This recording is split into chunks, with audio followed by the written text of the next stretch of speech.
All right, let's get into it. This is not your typical fairy tale, not by a long shot. We're about to dive into Hans Christian Andersen's The Raven Mother. And wow, it's a deeply unsettling story. It's all about the crushing weight of neglect and this long, painful, winding road to redemption. It really makes you ask, what happens when our choices finally catch up to us?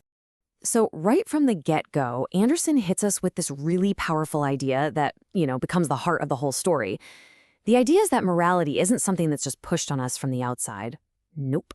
It's more like a seed planted right inside our own hearts, just waiting for the right or maybe the wrong conditions to sprout. So let's meet the person at the center of all this. It all starts with a single choice, a really terrible one, made by our main character, Lisbeth. So we're introduced to Lisbeth. She's described as a beautiful woman, but her defining feature, it's her lighter mind. Basically, she's kind of superficial. And she gets this incredible, life-changing offer, a job as a wet nurse in a count's castle. We're talking a life of luxury, status, the whole deal. But, of course, there's a catch. A really, really terrible catch. And this is the price of her ambition. To get that fancy job, Lisbeth sends her own baby boy away to be raised by a poor family. And the contrast? Oh man, it is absolutely devastating. You've got the count's kid, who's treated like a prince, wrapped in silk and velvet. And then there's her son. He's neglected, he's hungry. He's basically left to grow like a weed. This is it. This is the core, the central sin of the whole story. So for years, she just gets away with it. That choice stays buried, deep down. But a decision like that, a sin that big, it's not going to stay hidden forever. Sooner or later, the consequences are going to start clawing their way to the surface. Okay, so fast forward a bunch of years. Lisbeth has been living this comfortable life, and she's even started calling herself Madame, if you can believe it. And she gets this idea, this kind of proud, nostalgic feeling, and decides to travel back to the castle. She's picturing this big, warm, loving reunion with the boy she raised, the Count's son, her darling. The reunion she dreamed up? Total fantasy. The boy, who's a young man now, he barely even recognizes her. He just gives her this devastatingly cold, dismissive, well, and walks away. That's it. All that affection she thought she'd invested, poof. It meant absolutely nothing. So completely heartbroken and stinging from that rejection, she starts her journey home. And wouldn't you know it, her path takes her right past the laborer's hut. Yeah, the exact same place she ditched her own kid all those years ago.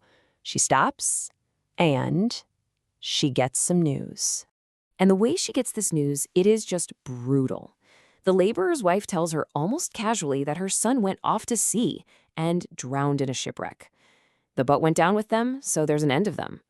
Just like that. The child she threw away is just gone. A forgotten footnote. And right there, in that moment, her entire world just starts to completely fall apart. This news just shatters her, pushing her into this, it's a total psychological crisis. And this is where her guilt stops being just a feeling and starts to become something terrifyingly real. So that night, back in the laborer's hut, she has this nightmare. And it is a doozy. She dreams her dead son is an angel, and he's trying to lift her up to heaven. But then these other shadowy figures start clinging to her, dragging her down. Her sleeve tears, and she just falls back to earth. It's this incredibly powerful vision, basically a trailer for the huge spiritual battle that's coming for her. So, to save a little money, she decides to walk home by taking a shortcut along the deserted shore. At night.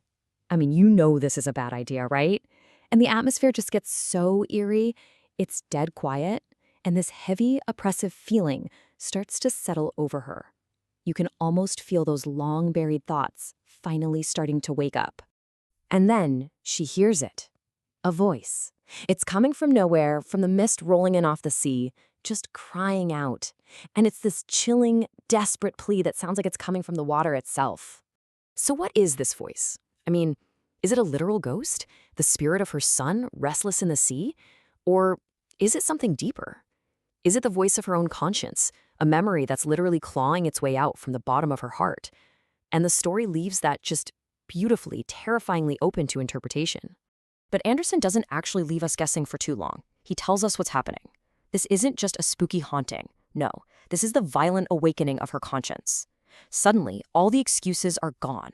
The deed is right there, staring her in the face, and it's bearing witness against her. And this awakening, it's just the beginning. It kicks off this year-long ordeal, both physical and spiritual, as she desperately tries to pay for what she's done. And this realization, it isn't gradual, it's instantaneous, and it is total. An entire lifetime of thoughtlessness and pride is just laid bare in a single horrifying moment. She's completely shattered by who she now sees she is. She just collapses to the ground, and that voice compels her to start digging a grave in the hard dirt with her bare hands. But as dawn starts to break, the work isn't done. The voice just wails that she has only dug half a grave. And then, it's gone. She's left there to faint from exhaustion and total despair. Her punishment, her penance, is far from over. For an entire year, think about that, a full year, Lisbeth is just a broken woman. She truly believes she only has half a soul now, that her son's ghost took the other half into the sea. And so, night after night, she goes back to that same spot on the shore, waiting for the ghost, just completely trapped in her own personal hell. But all this suffering has to lead somewhere, right? And it does. It leads to the story's really profound ending, where we finally get what her penance was all about, and what redemption actually looks like in the story. So after a year of this torment, she vanishes. People look for her, and they find her. But not on the shore. They find her in the church. And the woman who was so haunted and broken, she's now calm, peaceful, almost radiant in the light of the setting sun. Clearly, something has changed. And she explains what happened. The spirit of her son did come back, one last time. But this time was different. He wasn't there to haunt her.